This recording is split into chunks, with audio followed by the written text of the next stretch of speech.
Hello. In our last lecture, we had described time-like and space-like events.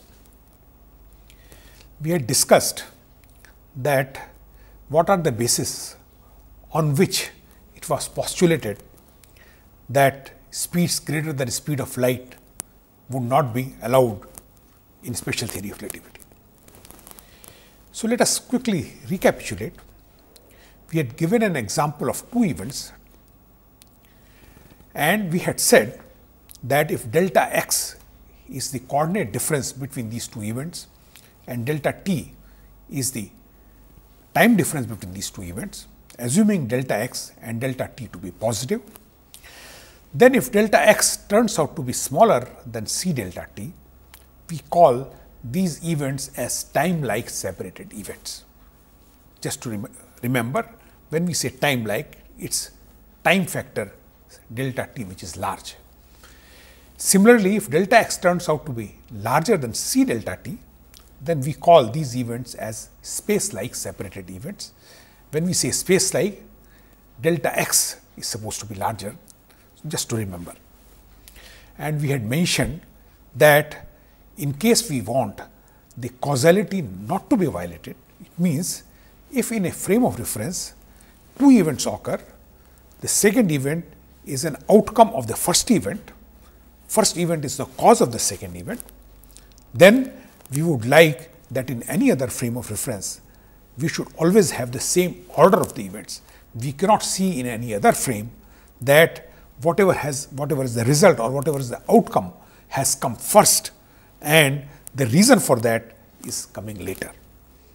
We have given an example that suppose I shoot somebody, then in my frame of reference, shooting of the gun, if it is event number 1 and that person being hit by the bullet is event number 2, obviously event number 2 has to occur after event number 1.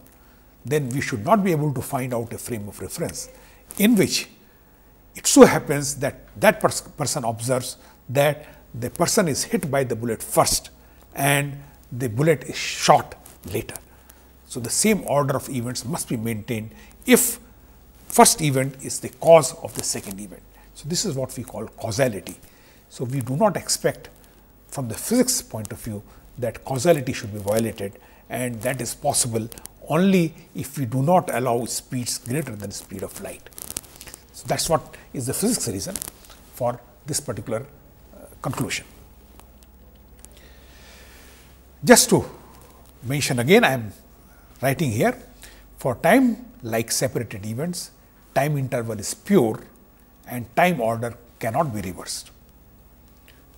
Of course, if it means that time order cannot be reversed, it means that we cannot find out a frame of reference in which delta t is 0. It means we cannot find a frame of reference in which the two events occur at the same time. Similarly, for space-like separated events, space interval is pure and position order cannot be reversed. By again the same logic, if it has to be reversed, okay, it means that we can also not find out a frame of reference in which these events occur at the same place.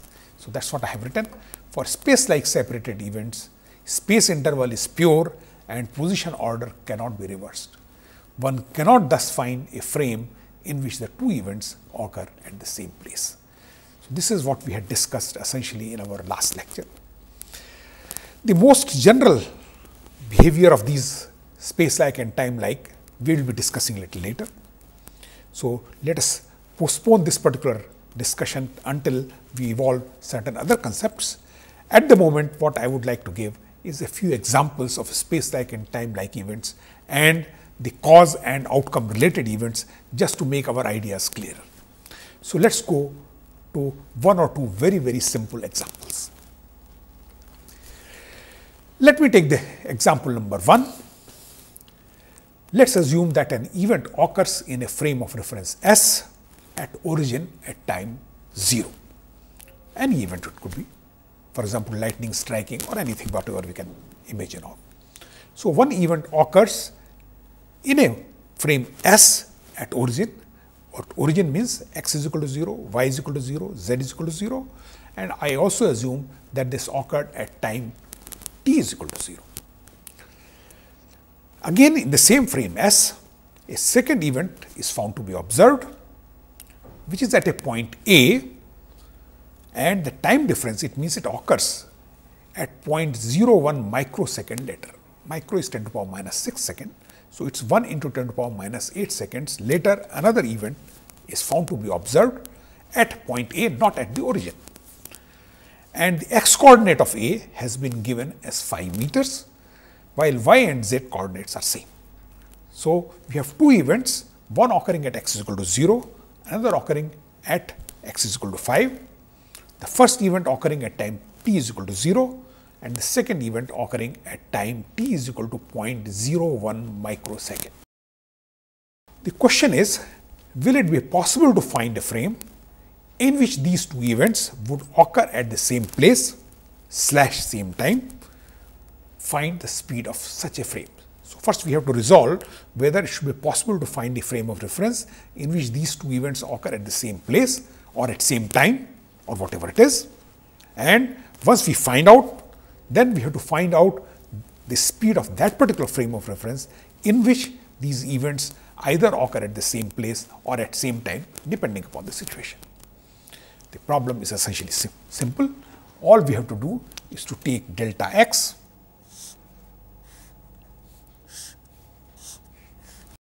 and compare it with c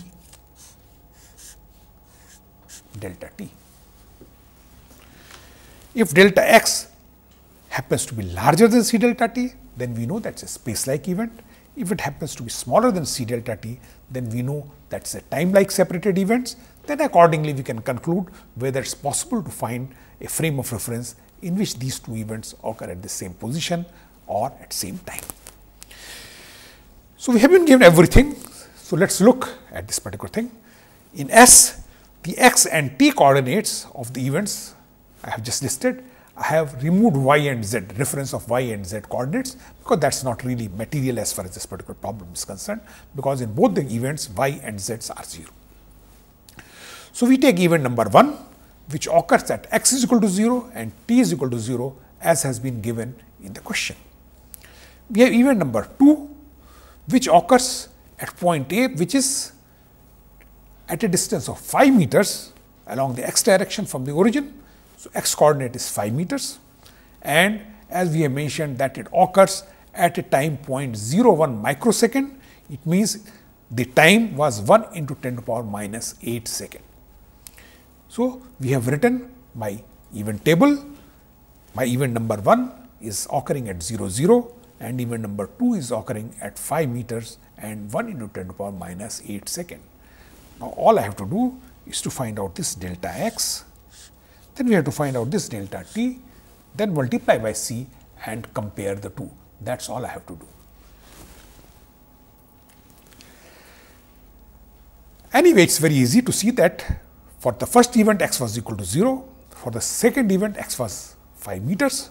So, obviously, delta x is 5 meters, x2 minus x1 is 5 meters.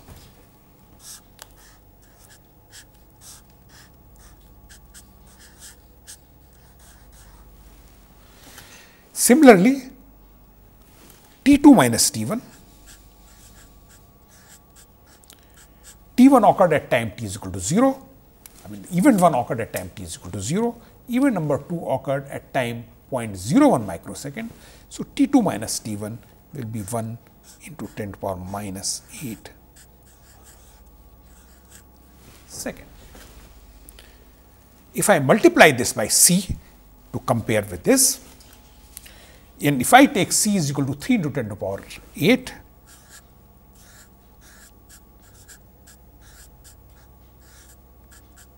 will be 3, 10 to the power 8 will cancel with 10 to the power minus 8. So, this will become 3 meters.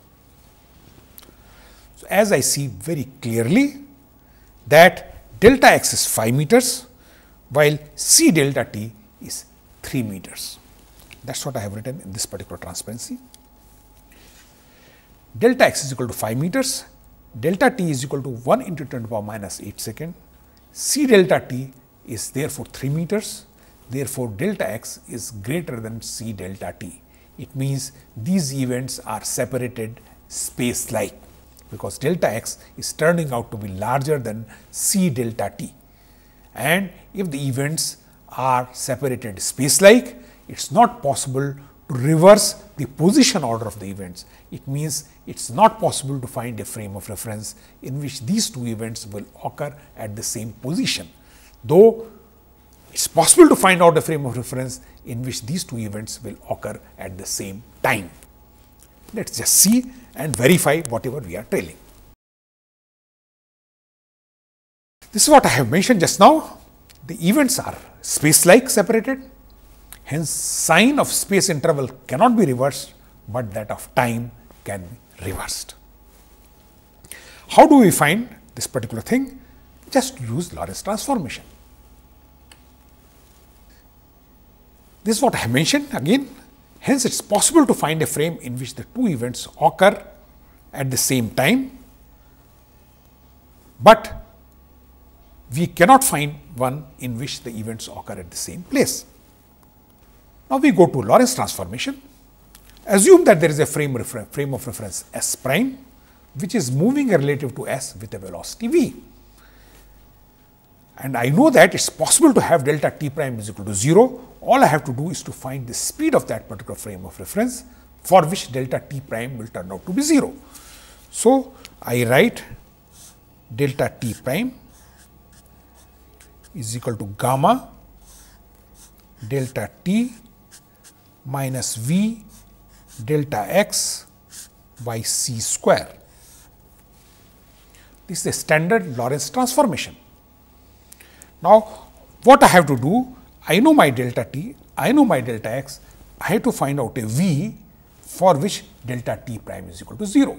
So, I substitute delta t prime is equal to 0, substitute there for delta t 1 into 10 power minus 8 second, I substitute for delta x 5 meters, solve for v.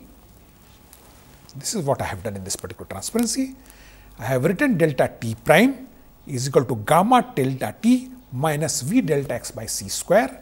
For delta t I have substituted 1 into 10 to the power minus 8 second. For delta x I have substituted 5.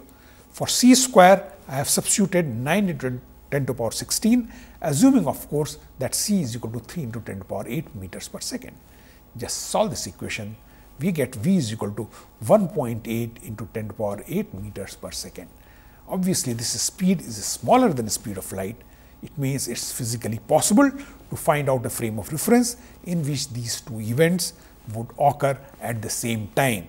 It means the time difference between these two events will turn out to be 0 in this frame of reference, and that frame of reference would be moving relative to S with a speed of 1.8 into 10 to the power 8 meters per second. Obviously, it is clearer that if v would have been larger than this particular value, if you look at this particular equation, if v would have been larger than this particular value, delta t prime would turn out to be negative and time order of the events would get reversed, which is possible in this particular case because the events are space-like separated and not time-like separated.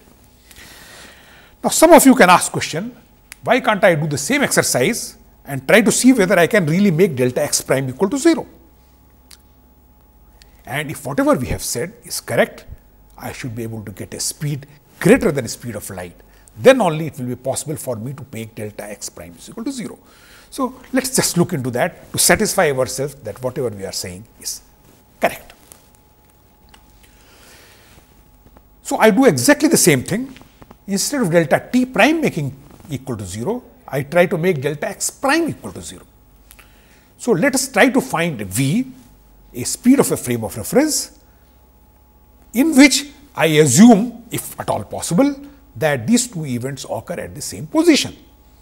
So, now instead of writing delta, the time transformation, Lorentz transformation corresponding to time, I will write a Lorentz transformation corresponding to space. So, that is what it gives here.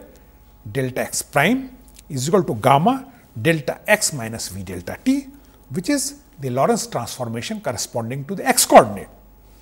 I substitute my numbers. Delta x was equal to 5 meters. I substituted here 5 meters. Delta t was equal to 1 into 10 to the power minus 8 second. I substituted the value of 1 into 10 to the power minus 8 second here, multiplied by V. I solve for this particular thing. You can see that gamma will turn out to be equal to 0.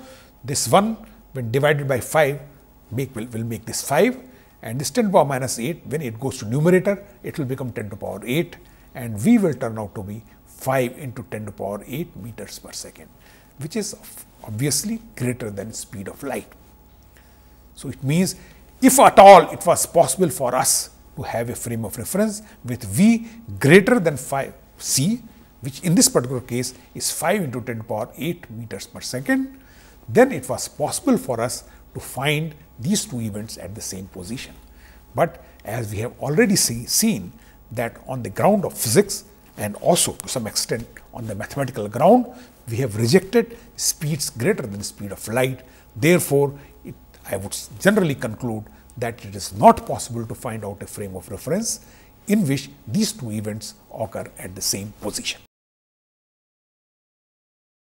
This is what I have written here.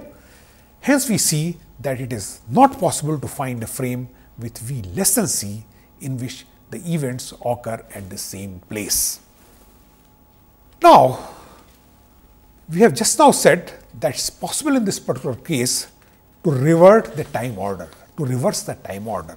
It is possible to find out a frame of reference with V less than c in which the time order delta t turns out to be negative. It means event number 2 occurs before event number 1. We have said also that this is not possible if these two events are cause and outcome related. It means event number 1 and event number 2 have to be totally independent events.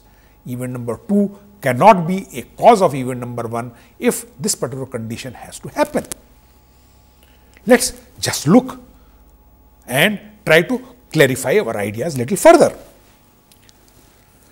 That is what I have written here. Can the two events described in the event be cause and effect type? For example, let us imagine a particular case that this was my origin O and this was my point A and this distance is 5 meters, everything being described in S frame. Now, let us assume that event number 1 was one car which is moving to the right was being found at origin. We have solved many such problems. So, let us assume that event number 1 was that this particular car was found at x is equal to 0 and this car is moving with a constant velocity v along the plus x direction. And let us assume that event number 2 is that this same car being found here at x is equal to a. Now, obviously, these two events are cause and outcome related. If the car was not starting from this particular point, car would have never reached this particular point A. Therefore, for event number 2 to occur, event number 1 was essential. The car must have passed through this particular origin and must have come to point A. So, these two events are related.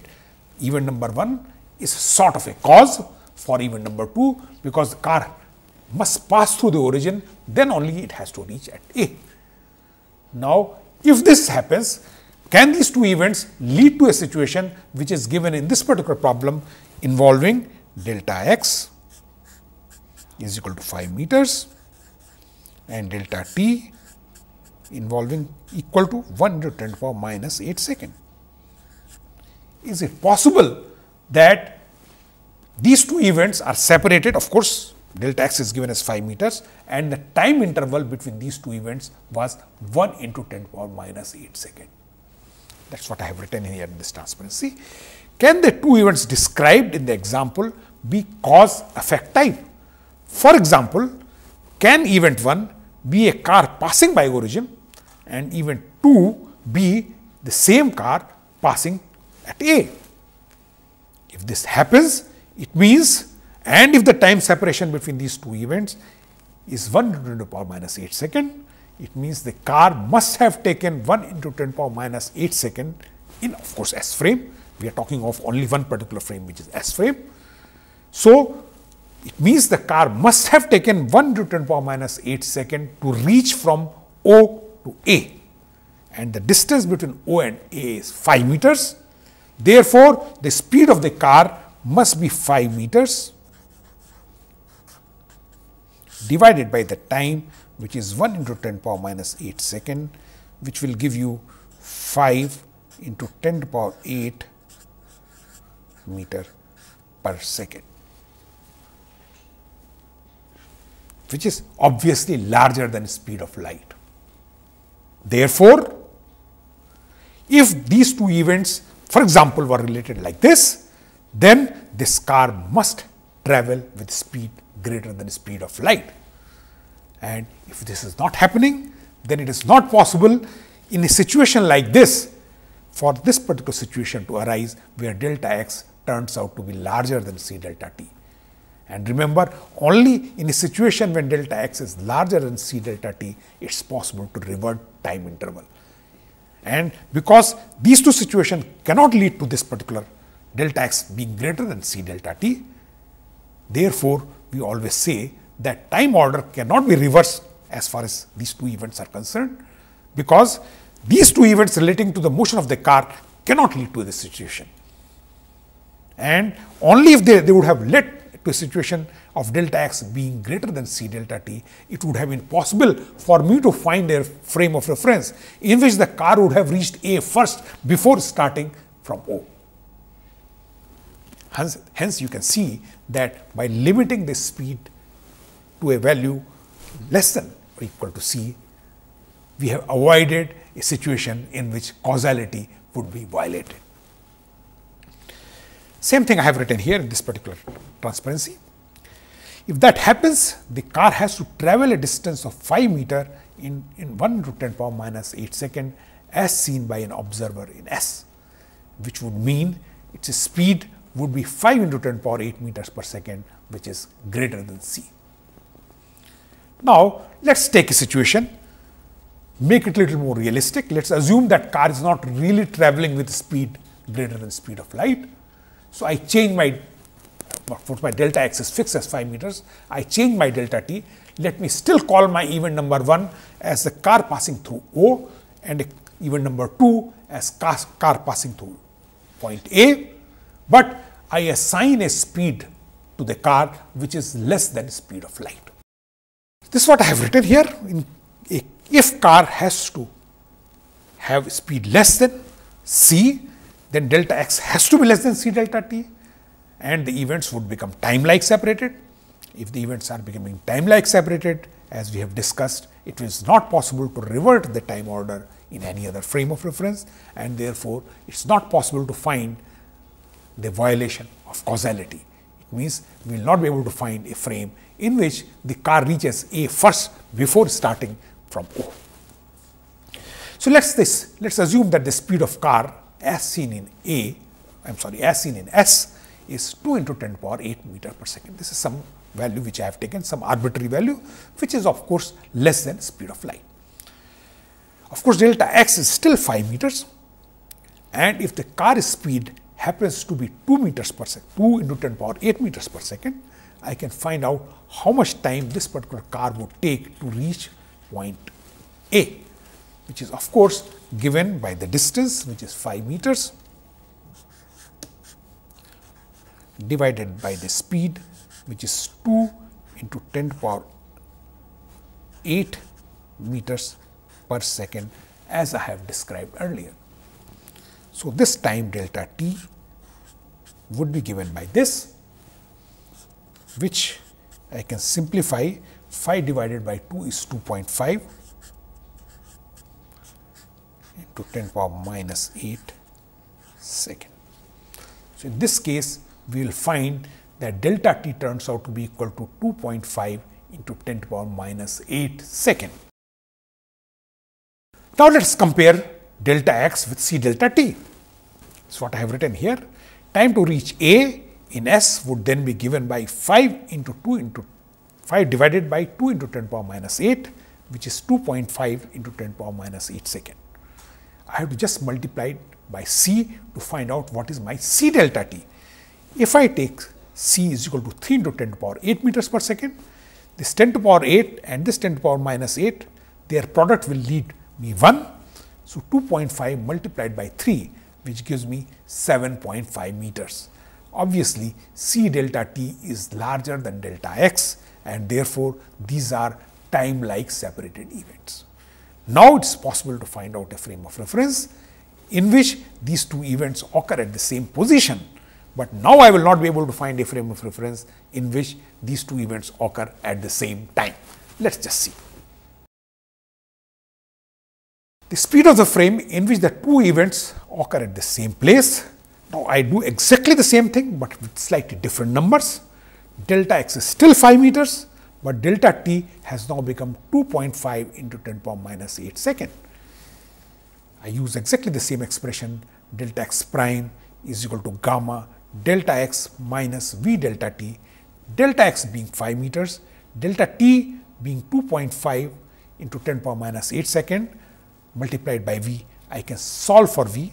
This gamma would of course cancel because there is a 0 here. This 5 divided by 2.5 will give me 2, which is 2 into 10 to the power 8 meters per second, which is of course smaller than c. This result was also obvious. This turns out to be same as the speed of the car, which we know because in the speed of the car, when if a person sitting in the car will observe both the events to be occurring at the same position. We have worked out many such problems earlier, that if a person is sitting in the car, he will find that O is approaching him and that point A is approaching him, and as far as he is concerned, he or she is concerned, both the events are occurring at the same position. Therefore, delta x is 0, which I am able to find out, of course, in this particular case with a realistic speed which is less than c, which is equal to 2 into 10 to the power 8 meters per second. But now, if I want to make delta t prime equal to 0, I will not be able to do it unless I allow speeds greater than the speed of light. Let us try and see. Of course, just the same narration which I have said earlier. This is the same as the speed of the car as expected.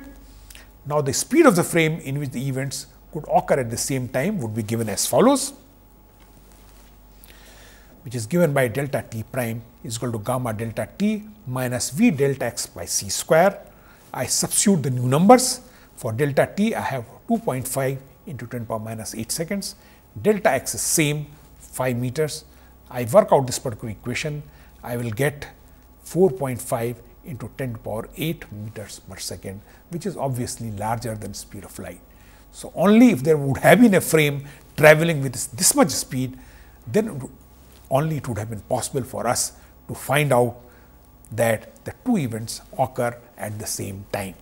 Because of physical reasons, I have said the speeds like this are not allowed. Therefore, I would conclude that it is not possible to find a frame of reference in which the two events occur at the same time, and of course, it would mean that it will not be possible to find a frame of reference in which the time orders are reversed. Therefore, causality is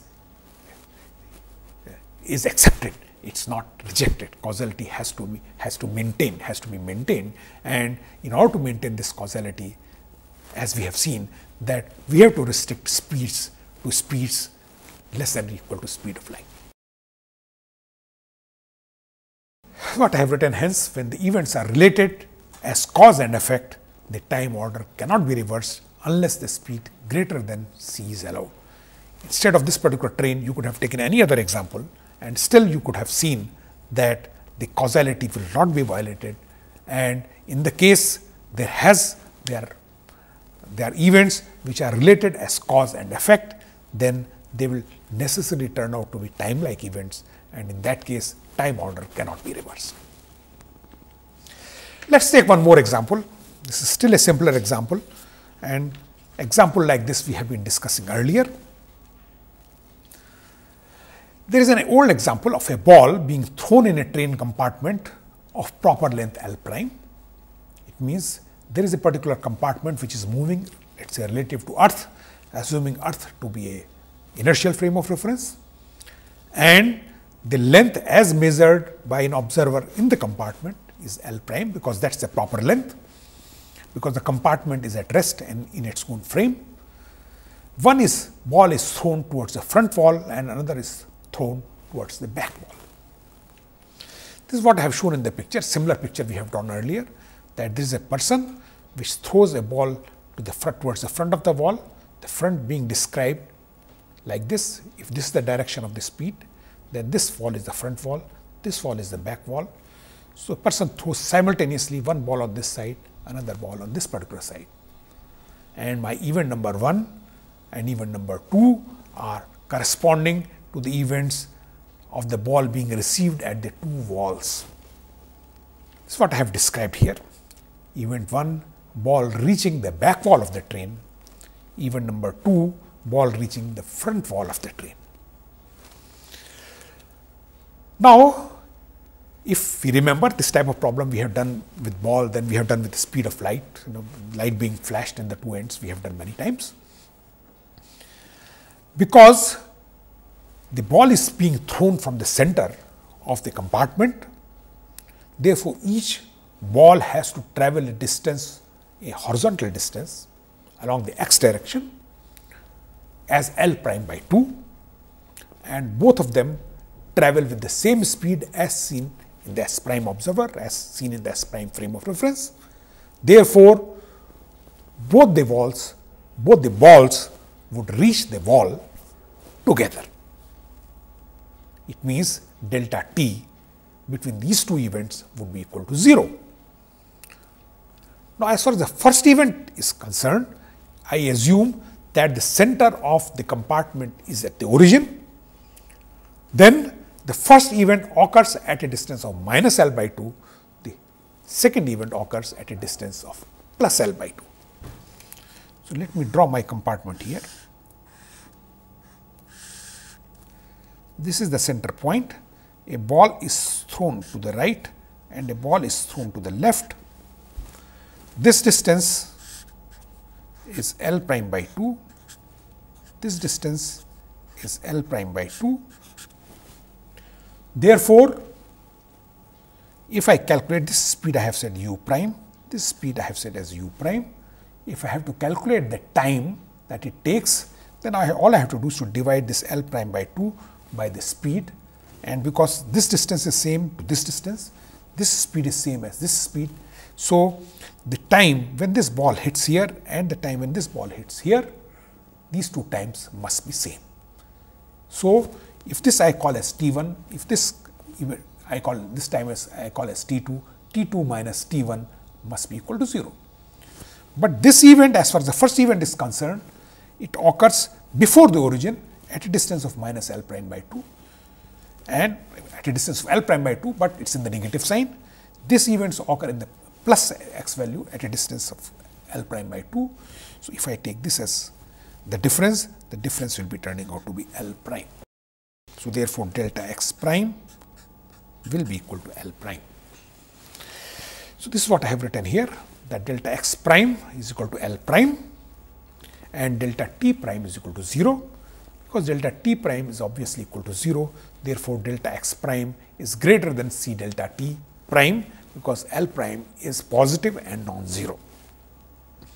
Therefore, because delta x prime is greater than c delta t prime, these events are space-like separated events, and therefore, it is possible that the time order gets reversed as far as these events are concerned, but it is not possible that the position order gets reversed. Let us assume S frame, which is the ground frame. An observer is observing while sitting in the ground this particular train. I apply the Lorentz transformation. Of course, I have to apply inverse transformation here, because my S prime frame of reference is moving with speed v. So, if I say delta x is equal to gamma delta x plus v delta t, plus sign because this is the inverse transformation. Delta x was L prime, delta t prime was equal to 0. Therefore, delta x will turn out to be equal to gamma L prime. I would not discuss this particular issue, because we have discussed this particular issue earlier, and as we have said, that is not possible to find that this particular x, delta x is 0, but I have in this case I have taken a specific example. So, now if I take delta t is equal to gamma delta t prime plus v delta x prime divided by c square. Delta x prime is L prime, this is 0. So, delta t turns out to be equal to gamma V L prime by c square. So, we can see that the time difference as seen in S frame of reference will turn out to be gamma V L prime divided by c square. And of course, depending upon V, if V happens to be positive, this delta t will turn out to be positive. If V happens to be negative, because I can always assume that this particular train was moving the other way, that this delta t will turn out to be negative. Therefore, depending upon the sign of V, delta t can be positive or negative, as we have seen in this particular example. Now, all I would like to emphasize that these two events, though they appear to be thrown by the same person from the center of the box at the same time, these are not cause and effect related events, because the motion of the first ball is independent of the motion of the second ball. It is not because that the ball 1 was thrown that ball 2 has to be thrown. It is just a matter that we decided, that person sitting there decided to throw the two balls at the same time. Otherwise, he could have thrown one ball earlier than the second ball. In no way the motion or throwing of the first ball is related to the throwing of the second ball.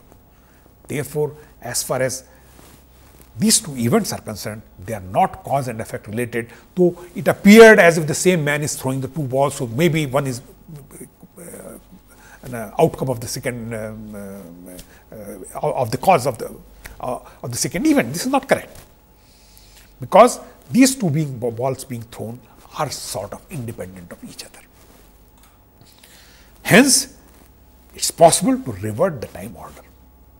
But I could have gone into a slightly different situation when I could have made these two events related. Let us just see. Let me first read whatever I have said. Note, these events are not cause and effect type.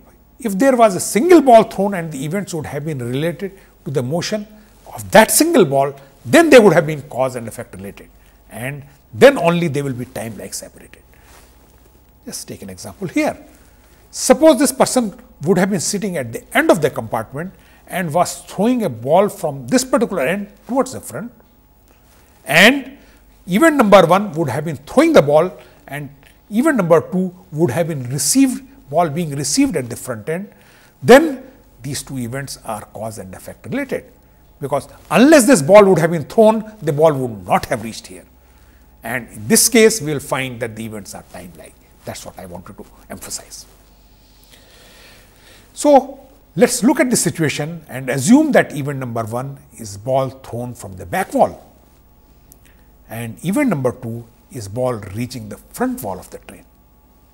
I can find out exactly in the same way what are delta x and delta t corresponding to these two events.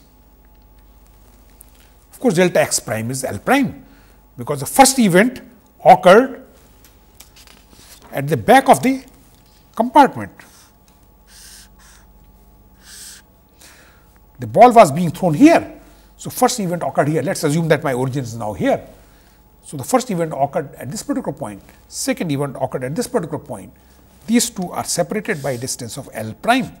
So, therefore, delta x as seen in observer S prime in the compartment frame is obviously L prime. So, delta x prime has not changed, which is L prime. But now the ball takes a finite amount of time to go from this particular end to this particular end. So, now delta t prime is not equal to 0, delta t prime is equal to will be equal to the time taken by the ball to travel a distance from here to here in the x direction, and that distance will be given by L prime divided by the speed. So, this is what I have written here in this particular transparency, that delta x prime though is equal to L prime, but delta t prime is now L prime divided by u prime, because this is the time that this ball will take to go from the back end to the front end as seen in observer S prime. And if I calculate delta x prime minus c delta prime, I have to multiply this by c, and if I multiply by the c and take L prime common, so I can write this, I take this L prime out.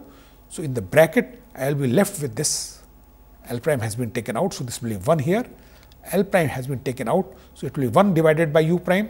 I have multiplied by c. So, it will be c divided by u prime. And because c is expected to be larger than u prime, therefore, this quantity is negative. Therefore, c delta t prime is larger than delta x prime, and these two events become time-like separated events. Then it is not possible to find a frame of reference in which the time order of these two events will get reversed. Now, let us try to calculate delta t just to see that this cannot become negative. So, let me come back to the frame S, apply inverse Lorentz transformation. I write delta t is equal to gamma delta t prime, which was L prime divided by u prime, as we just now discussed, plus, because this is an inverse transformation, then v delta x, v is anyway here, delta x was L prime divided by c square. So, this is what will be the value of delta t as seen in S frame of reference. Now, what I am doing, gamma is anyway out of this particular bracket. I take L prime also out of this particular bracket, and I also force u prime outside this particular bracket. So, I take L prime divided by u prime common from this particular bracket. If I take here, then this factor will become 1. If I am taking L prime, anyway L prime is here, but there is no u prime here, so I have to multiply it by u prime. So, this factor becomes equal to gamma L prime divided by u prime multiplied by 1 plus v u prime by c square. As you can see that this delta t cannot be negative. Of course, it cannot be negative if v is positive, but even if v is negative, this particular factor, because v and u prime both are going to be smaller than c individually, therefore, this factor cannot exceed c square. Therefore, this factor has to be always less than 1, and even if it is of negative sign, the whole quantity delta t will always lead me a positive value. Hence, what I have written, delta t cannot be negative irrespective of the sign of v, so long the speeds are lower than c, and therefore, it is not possible to find a frame in which the time order gets reversed. This is what was sort of discussion or giving some examples about time-like and space-like events. Now, let us go a little ahead. Is Lorentz transformation enough? Has it given me all the information about relativity, or do I require something more? What I would like to mention here is that this was only the first step. Just doing Lorentz transformation is not enough. In order that the postulate of special theory of relativity, that all the laws of physics remain same in all the frames, it is necessary to do something more, and what I would like to say is that at least I would have to redefine my momentum. So, now I will give you a very simple example.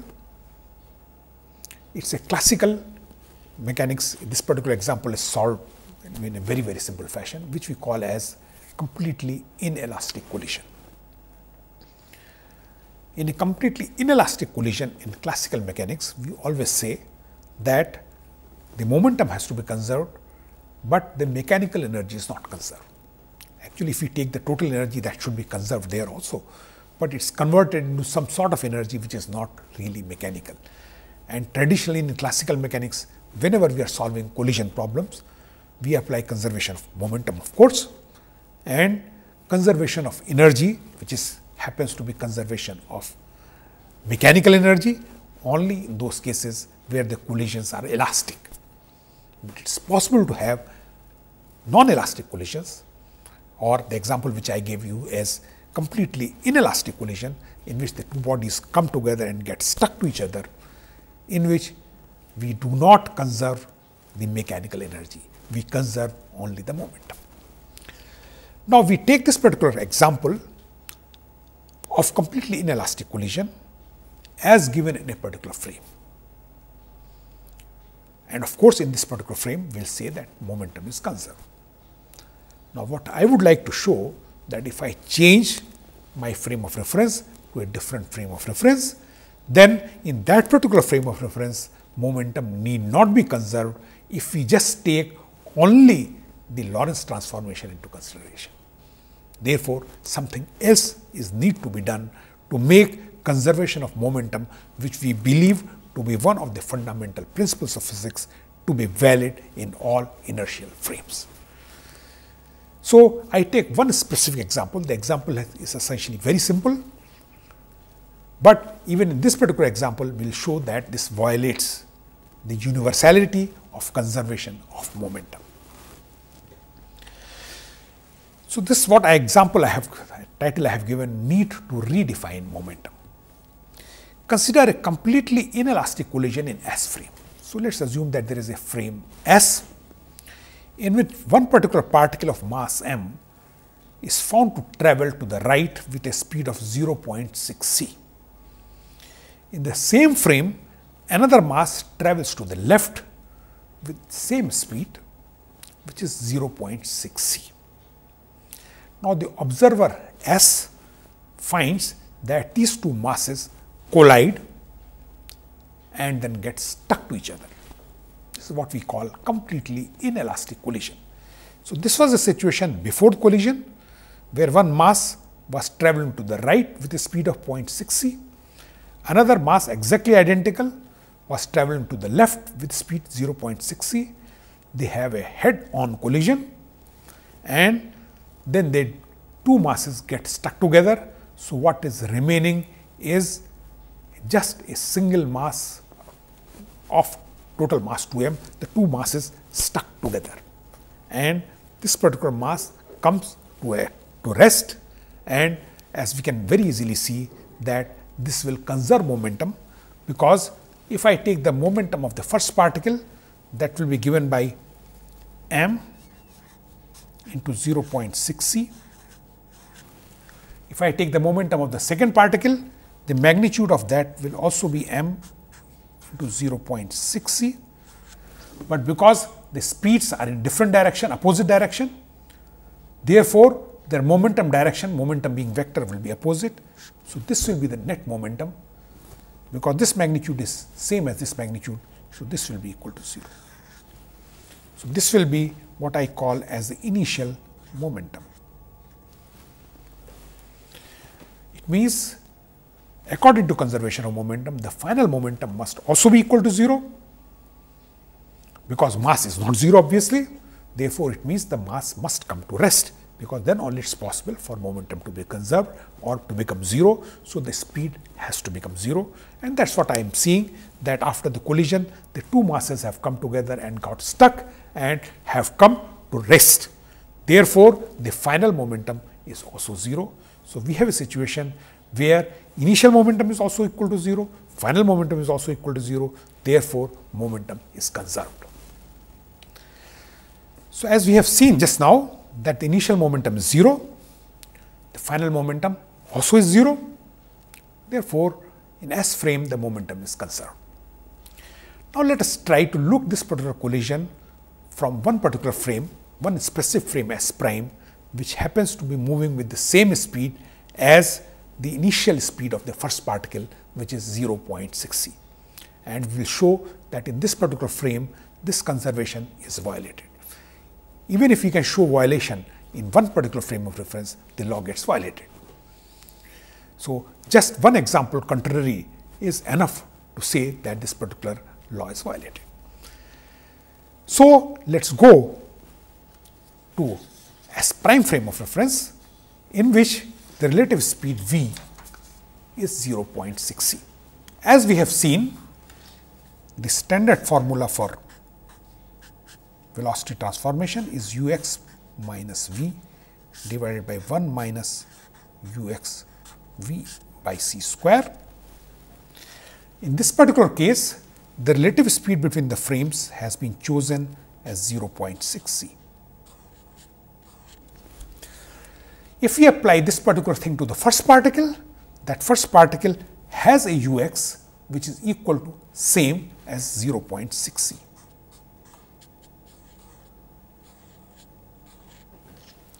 I substitute these two quantities in this particular formula to find out the speed of this particular particle in S prime frame of reference, which is what I have done here.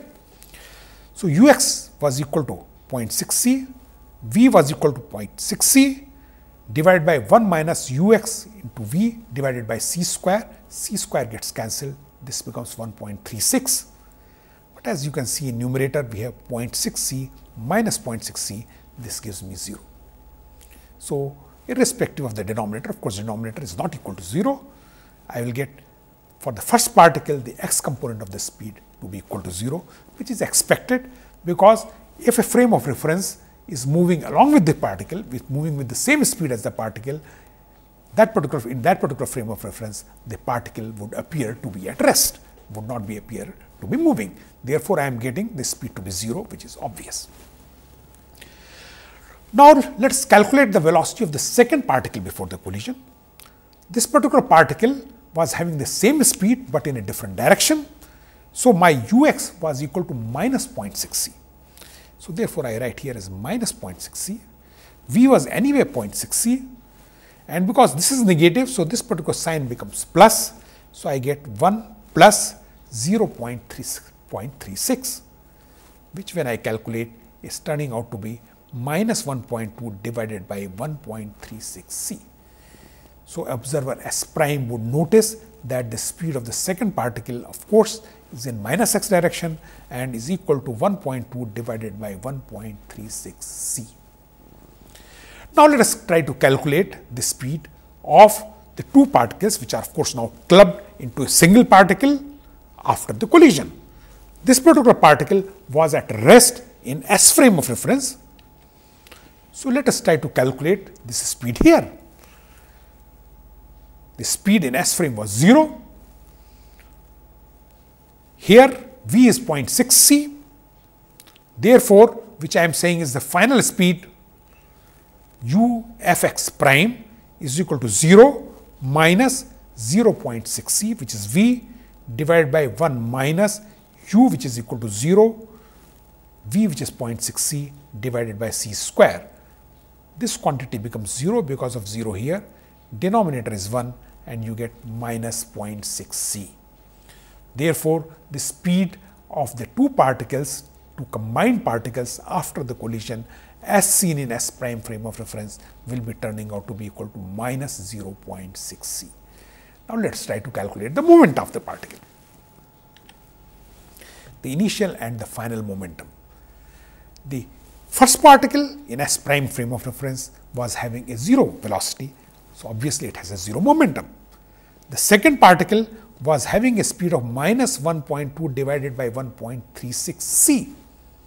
This multiplied by the mass would be the momentum of the second particle, which happens to be the total initial momentum as observed in S prime frame of reference. This is the initial momentum as observed in S prime frame of reference, which will be equal to minus 1.2 divided by 1.36 m c. Now, final momentum, there is only one particular particle which has a mass 2m, and that particular particle, as we seen in the previous transparency, was moving at the speed of minus 0.6 c in S prime frame of reference. So, this multiplied by the mass of the particle, which is now 2m, the final momentum will turn out to be equal to minus 1.2 m c. As we can clearly see that this is not same as this. So, according to S prime observer, the momentum of the particle has not conserved, though according to an observer in S frame of reference, this collision really led to a conservation of momentum. But if everything whatever I am saying is true, then according to an observer in S prime frame of reference, the momentum was not conserved in this particular process. Hence, either we say that conservation of momentum is not a fundamental principle of physics, which I am not sure any one of us will agree. It means that we must change, we must do something else so that the momentum is also conserved in S prime frame of reference. Therefore, we need to redefine my momentum. So, in the event, we will summarize what we have discussed today. We discussed two examples related to space and time like separated events, and specifically we saw the cause and outcome related events. Then finally, we discussed one simple example of completely inelastic collision, and we said that we must redefine our momentum. Thank you.